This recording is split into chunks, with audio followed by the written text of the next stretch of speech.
Dans un monde où beaucoup ont la sensation de sous-exister, il existe une solution simple et à la fois challengeante pour vivre une vie qui vaut la peine d'être vécue. Et cette solution, c'est jouer ta note. C'est-à-dire te débarrasser des conditionnements qui t'empêchent d'être qui tu as réellement envie d'être et faire ce que tu as réellement envie de faire de ta vie. Quand tu réapprends à jouer ta note, tu détruis automatiquement tout un tas de blocages et reconnectes un niveau de kiff, d'énergie et de pouvoir sur ta vie radicalement différent. Jouer ta note est simple, mais pas facile.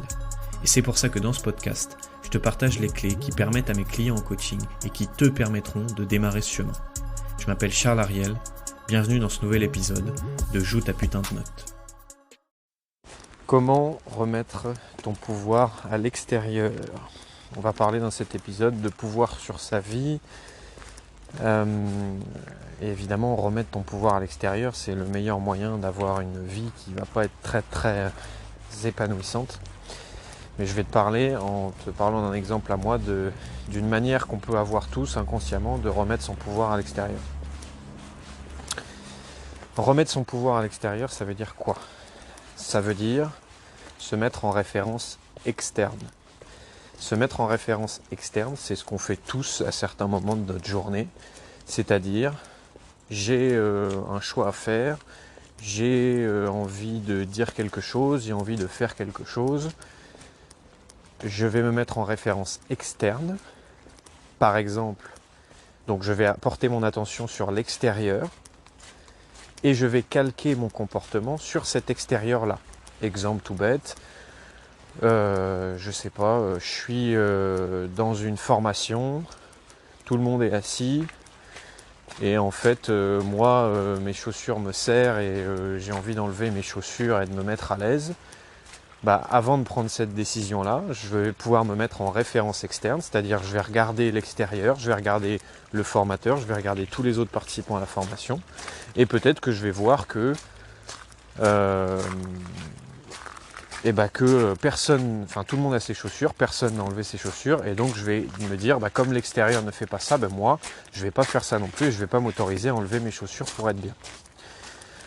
Ou peut-être à l'inverse que j'aurais vu qu'il y en a déjà deux qui ont retiré leurs chaussures et donc je vais me dire il y en a déjà deux qu'on fait donc je vais faire.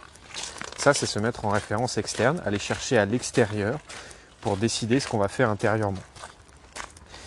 Ou alors tu peux te mettre en référence interne, c'est-à-dire aller à l'intérieur de toi. Et quand tu as ce truc de mes chaussures me serrent, je serais beaucoup plus à l'aise sans mes chaussures. Au lieu d'aller scanner l'extérieur et voir si c'est socialement acceptable, si les autres ont déjà fait ou pas, je vais écouter mon besoin. Tiens, ok, mon besoin, c'est de faire ça. Tiens, qu'est-ce que j'ai envie de faire maintenant ? Ok, j'ai envie d'enlever mes chaussures. Peu importe s'il y en a d'autres qui l'ont fait ou pas, mais je vais porter le regard, mon attention à l'intérieur. L'idée n'est pas de dire que référence interne, c'est bien, référence externe, c'est pas bien. Et tu vas le comprendre dans cet épisode, il y a besoin des deux. Le problème vient quand tu es que en référence interne ou quand tu es que en référence externe. Par exemple, quelqu'un qui va être que en référence externe, il va passer sa journée, et ça se fait, mais c'est difficilement perceptible parce que ça devient un réflexe qui se fait en un quart de seconde. J'ai envie de dire un truc, je vais scanner mon environnement, tiens, je suis avec qui, tiens, comment va le prendre cette personne, tiens, comment va réagir telle autre personne. Je laisse passer la voiture. Tiens, non, ils vont pas bien réagir, ça risque de déplaire, je vais pas le dire. Tiens, on va au resto. Vient le truc, la question de on va dans quel resto ? Est-ce qu'on va dans un italien, dans un kebab, dans un fast-food, dans un je sais pas quoi ? Je vais me mettre en référence externe. Je regarde ce que les autres disent. Tiens, il y en a deux qui veulent aller à l'italien, un qui veut un. Puis je vais suivre le mouvement et puis je vais me mettre en référence externe. Donc le problème, c'est que quand tu es toujours en référence externe, tu es sans cesse en train d'essayer de suivre le mouvement et de te conformer à l'énergie des autres. De te conformer à quelle est la norme, qu'est-ce que font les autres. Et forcément, quand tu es sans cesse en train de te conformer, et conformer, tu pourrais remplacer ce mot-là par faire de la pâte à modeler avec toi, en fait, tu es en train de calquer les désirs des autres sur les tiens, calquer les comportements des autres sur les tiens, calquer les sentiments des autres sur les tiens. Forcément, ta vie ne devient pas le kiff ultime. Donc ça, c'est quand tu es que en référence externe. Et puis tu peux aussi être que en référence interne.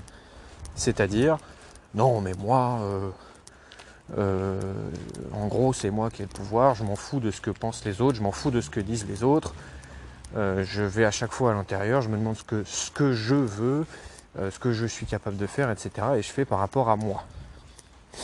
Dans ce cas-là, tu vas avoir des résultats différents parce que si on reprend l'exemple de je vais au resto, vient le moment où on se pose la question où est-ce qu'on va, toi, là tu vas pas attendre que les autres disent ah ben moi peut-être que j'aimerais aller là ou quoi, ou pas attendre de te dire tiens j'attends que la majorité veuille aller là pour dire que moi ça me va, mais tu vas être toi-même force de proposition.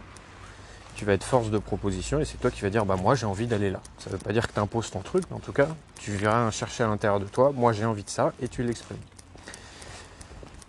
Mais si tu es dans l'extrême et que tu es tout le temps comme ça, en fait tu vas te priver de tout le plus que peut t'apporter les références externes. C'est-à-dire que l'extérieur est évidemment important et indispensable parce que l'extérieur va te donner des feedbacks.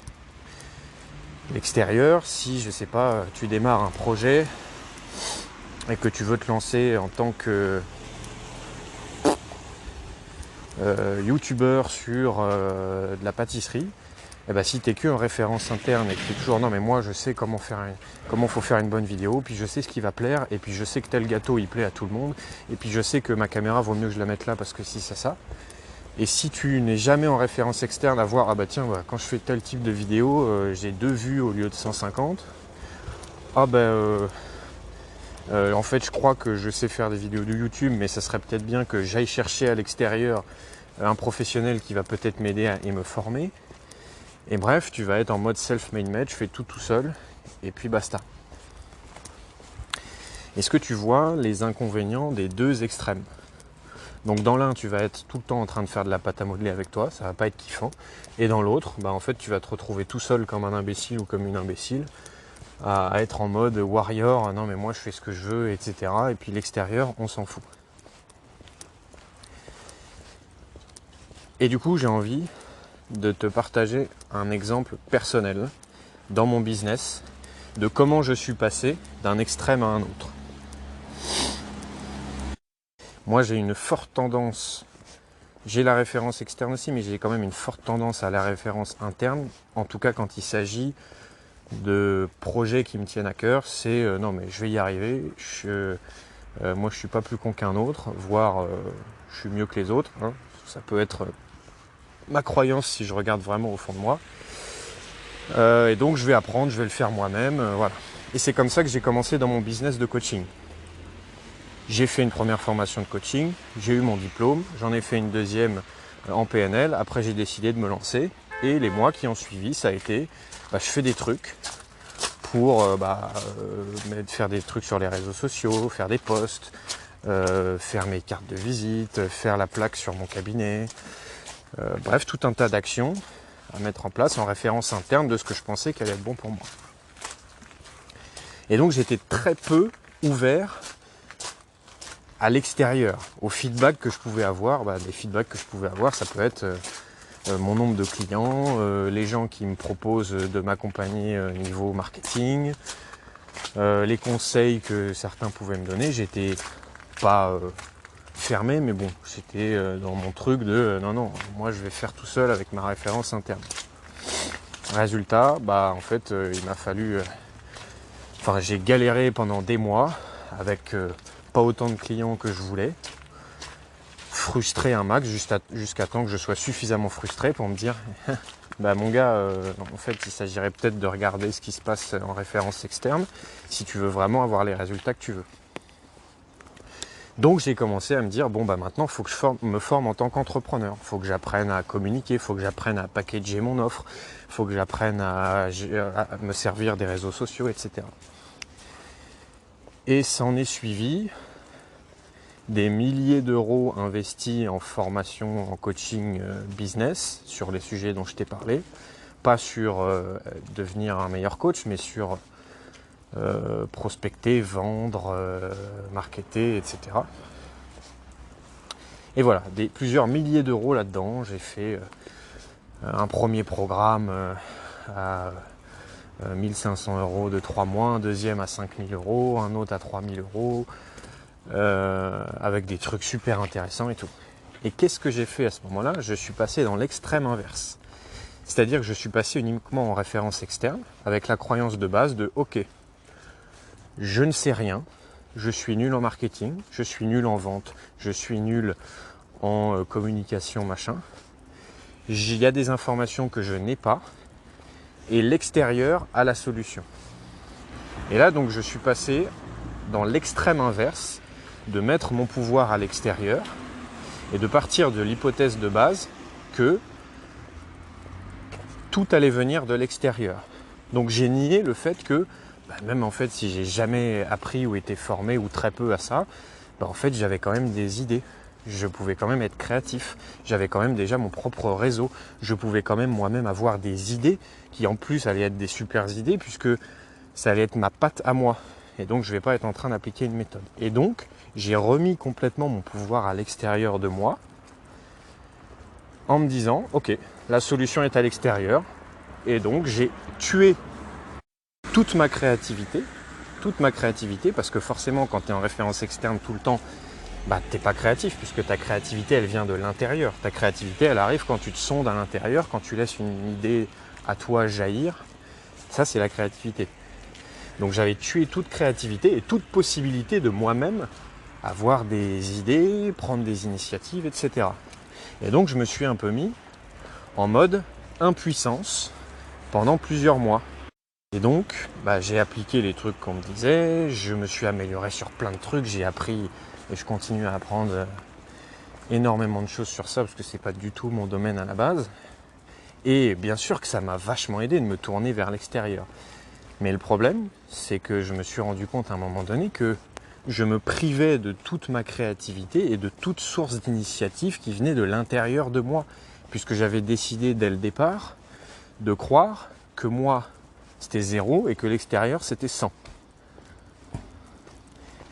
Et en ce moment, je suis rentré dans la période d'équilibrage où j'essaye, je me muscle à avoir un magnifique mélange subtil entre les deux. C'est-à-dire, j'ai besoin de l'extérieur parce qu'il y a des connaissances, des savoir-faire que je n'ai pas. Et en même temps, en fait, j'ai ma patte à moi, j'ai ma créativité, j'ai mes idées que je peux coller avec ça. Et quand tu commences à avoir cette danse entre référence interne, référence externe, je me sers de mes ressources, je me sers de ma créativité, je me sers de ma patte unique. Et en même temps, je suis ouvert au feedback de l'extérieur et en même temps, je vais chercher de l'info à l'extérieur. C'est là que tu commences à avoir le plus de résultats. Et c'est un vrai entraînement, c'est un vrai chemin de ce mouvement de balancier entre référence interne, référence externe. Mais dès que tu vas être dans l'extrême, là, ça va commencer à coincer. C'est pour ça que quand je t'accompagne en coaching pour réapprendre à jouer ta note, le but c'est de... j'aime pas cette formule, mais j'allais dire trouver l'équilibre entre les deux. À la fois revenir à l'intérieur de toi, parce que souvent, beaucoup d'entre nous, on a tendance à être en référence externe et à plutôt se conformer à l'extérieur. Voilà, quand je t'accompagne, je vais y arriver, je t'aide à trouver cet équilibre entre référence interne et référence externe, revenir à l'intérieur de toi tout en étant ouvert au feedback de l'extérieur. Si tu pouvais arrêter de digresser et d'essayer de remplir, Charles, ce serait une bonne idée. Donc je vais m'arrêter là, j'ai déjà suffisamment parlé. Je te souhaite une belle journée, soirée. Comme dirait une de mes anciennes clientes, absorber du contenu c'est bien, mais ça suffira pas à te transformer en profondeur. Donc si tu as envie d'aller plus loin que le contenu de ce podcast et que tu veux te débarrasser des blocages qui t'empêchent de faire passer ta vie à un autre niveau, tu trouveras dans la description de cet épisode les infos sur mon programme d'accompagnement La Métamorphose, qui est un programme d'accompagnement de 3 mois. Je pense que le meilleur moyen que tu vois si ce programme il est fait pour toi, c'est juste que tu regardes les avant-après vidéos que tu trouveras en cliquant sur le lien. D'ici là, comme d'habitude, je te souhaite de jouer ta putain de note.